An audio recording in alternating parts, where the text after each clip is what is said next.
Hey, bonjour tout le monde, rebonjour. Encore Marc Proulx de la Pédagogie du cœur, mais là je suis en compagnie de deux autres animateurs de Balado Pédago qui ont eux autres aussi leur balado, c'est Charles et Mélanie. Bonjour. Salut Marc, ça va? Ben oui, ça va bien, ça va bien. Mélanie aussi? Oui, ça va très bien. Et vous autres, votre balado, c'est Aller plus loin avec la pédagogie.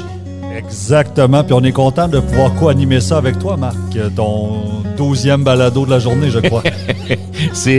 On n'en est pas encore là, mais ça avance bien. Mais on est vraiment très bonne compagnie. On a Cynthia Racine de Télé-Québec. Bonjour Cynthia. Bonjour. Hey, Cynthia, merci beaucoup. Cynthia, d'abord, là, ma première question, c'est peut-être ma question la plus simple. Ton rôle à Télé-Québec, là, parce que ton titre, c'est chef de service. Qu'est-ce que ça fait une chef de service chez Télé-Québec? En fait, on colle à chef de service ici, Télé-Québec en classe. Oui. Donc, mon rôle, mes responsabilités tournent vraiment autour de ce nouveau projet-là qui a vu le jour il y a 4 ans. Donc, je suis responsable de l'entièreté de l'offre de cette plateforme éducative qui est Télé-Québec en classe, qui vient avec de la production originale, la production de Télé-Québec. Je vais juste dire mon titre parce que si je commence à parler de Télé-Québec en classe, je pars. Oui, bien sûr. Mais donc, mon rôle est surtout, en fait, d'être une gestionnaire qui trouve qui gère les ressources humaines qui sont là, qui sont les talents qui vont faire de ce projet-là une réussite. OK. Et donc, ben là, allons-y vers Télé-Québec en classe, parce qu'évidemment, c'est pour ça qu'on est ici. Juste préciser, on est à TEDx Ville-Marie-Aide. Nous sommes aujourd'hui, on enregistre cet épisode-là en direct. On est dans les coulisses, là.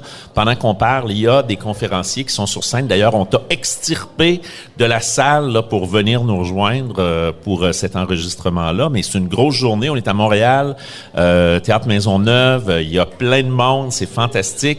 Plein de gens qui s'intéressent à la pédagogie, qui s'intéressent au monde de l'éducation. Télé-Québec en classe, moi je suis prof du secondaire, mes deux collègues ici sont au primaire. Qu'est-ce que ça peut faire pour nous autres dans nos vies, là? Qu'est-ce qu'on peut faire avec Télé-Québec en classe? Bien évidemment, vous connaissez tous Télé-Québec. Bien sûr. Télé-Québec en classe et le volet le plus éducatif de Télé-Québec. Il y a évidemment des propositions culturelles et cette proposition-là qui est éducative. Donc, on prend les contenus les plus éducatifs de Télé-Québec et on les rend accessibles sur une plateforme gratuitement, sans publicité. Vous allez trouver autant du documentaire que passe-partout. Donc, du contenu pour les tout-petits jusqu'aux plus grands. C'est du contenu qu'on découpe en petits morceaux et auquel on accole, en fait, les mots-clés des programmes de formation de l'École québécoise pour qu'ils soient véritablement pertinents pour l'enseignement en classe. Et on va donner des pistes pour les utiliser, que ce soit sous forme d'accompagnement pédagogique ou de simples pistes. Pour vous donner une petite idée, cette plateforme éducative-là est née il y a 4 ans. C'est une plateforme qui est barrée, donc il faut se créer un compte, il faut avoir une adresse courriel scolaire pour pouvoir, en fait, accéder à la plateforme. Et lancée il y a bientôt 4 ans, on a maintenant 17 000 contenus qui sont disponibles pour tous les élèves et leurs enseignants. Et ce matin, j'ai regardé, on était à 99 700 abonnés. Donc, je compte sur vous.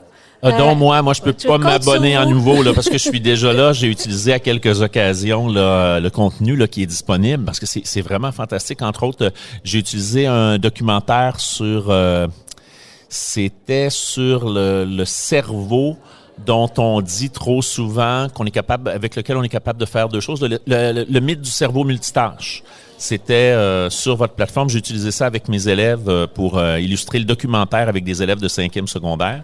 Je leur ai fait écouter ce documentaire-là, puis en même temps, ça leur donnait de l'information sur ce mythe-là, là, qui est un mythe malheureusement très ancré. Eux autres sont convaincus qu'ils sont capables de faire 2 et 3 choses en même temps, là. Il y a aussi une vidéo très amusante qui explique comment ça se fait qu'on se gèle le cerveau quand on mange quelque chose de glacé. Il y a de tout. Oui. Au primaire, je dirais que moi, j'apprécie beaucoup là, vos lectures interactives. Ça apporte beaucoup aux élèves du primaire là, de pouvoir voir la même histoire qu'on a dans notre livre, mais vous l'animez d'une autre façon. Ils portent attention plus à ce que je raconte parce qu'ils regardent sur mon écran. sur le Smart TV, puis ils attendent de voir quand est-ce qu'il va avoir un son ou une image qui va bouger. Puis, tu sais, on a leur intérêt un petit peu plus qu'avec notre livre. Je pense que ça les rejoint beaucoup plus. Fait que moi non plus, je pourrais pas m'abonner une deuxième fois à votre plateforme. Mais on invite tout le monde qui nous écoute, par exemple, parce que, comme tu le disais, Cynthia, c'est gratuit.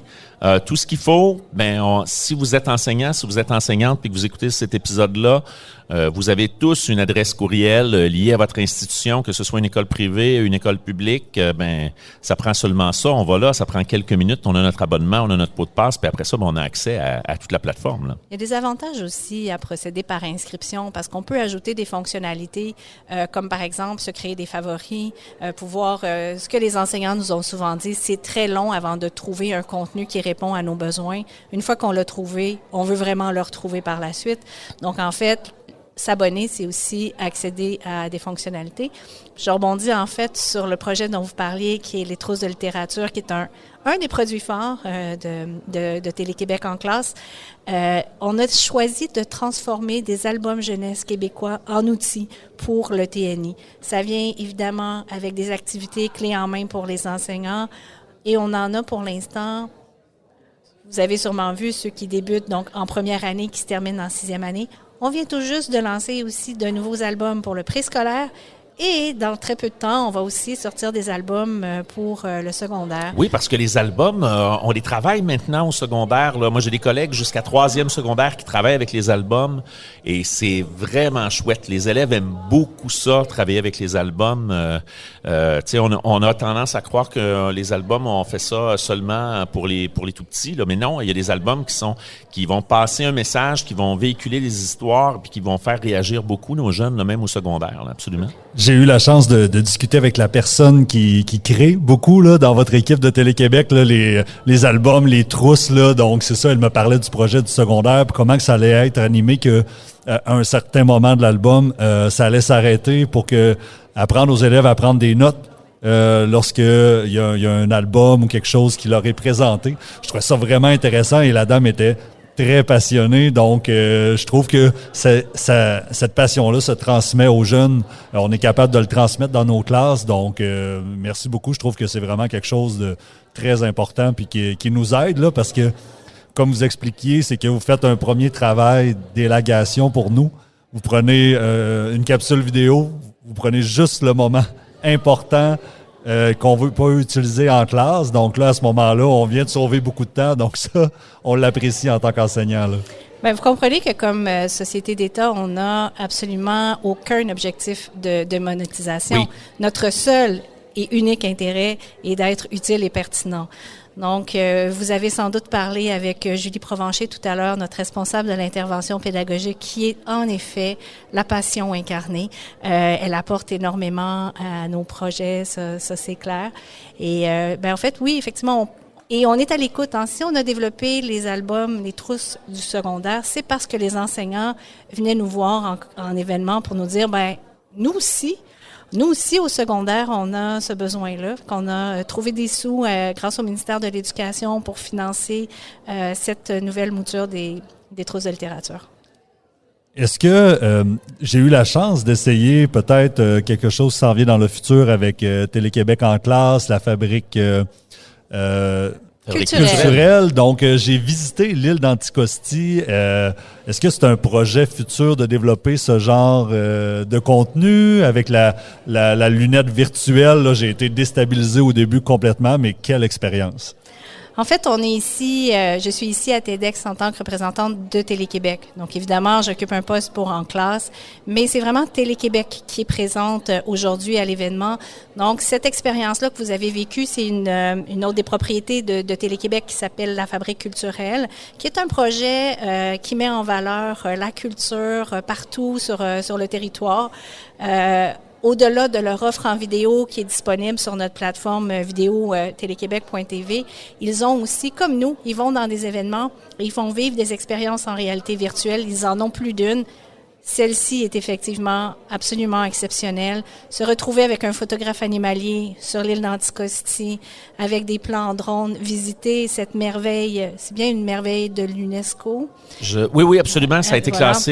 classé patrimoine mondial c'est arrivé dans le courant de la dernière année. Et c'est absolument extraordinaire. Effectivement, là, moi, j'y ai mis les pieds. J'ai passé une semaine sur cette île-là. J'en suis pas encore revenu. Et là, j'ai hâte d'aller faire un tour, là, parce que Charles m'en a parlé, puis tu m'en as parlé tantôt aussi, Cynthia. C'est sûr que quand on a fini l'entrevue, je m'en vais là-bas, je me précipite avant que la foule sorte, là. Ah oui, Vous c'est allez un, voir, c'est un œil différent, là. Vous allez voir dans la journée, en fait, la présence de Télé-Québec, autant avec Mammouth qu'avec la Fabrique culturelle, qu'avec Télé-Québec en classe. Donc, c'est sûr que nous, être associés à TEDx Ville-Marie, c'est un vrai bonheur. Eh bien, un grand merci, Cynthia, d'être passé nous voir, d'être venu parler avec nous autres à ce micro-là, avec la gang de Balado Pédago. C'est très apprécié. Puis un grand merci d'être là avec Télé-Québec, d'être ici, puis d'être présent, de s'impliquer comme ça. Tu sais, tu le disais, il y a pas de volonté pécuniaire là-dedans, là. C'est juste de redonner, d'offrir, puis pour les enseignants, ce que vous faites avec Télé-Québec en classe, c'est vraiment très précieux. Là. Donc, merci beaucoup d'être là pour diffuser ça. Puis, Merci pour l'invitation. Ben, merci beaucoup. Puis Marc, merci de nous avoir permis de co-animer. Ce n'est qu'une première, je t'avertis. Mais c'est vraiment un plaisir. Hein? On s'amuse beaucoup ici. Donc, on continue. Vous êtes sur Balado Pédago. Moi, je suis Marc Proulx de la Pédagogie du cœur. Et, Charles Gagnon et Mélanie Bernier de Aller plus loin avec la pédagogie. Hey, c'est super. Alors, voilà. Bonne suite à TEDx Ville-Marie. À bientôt.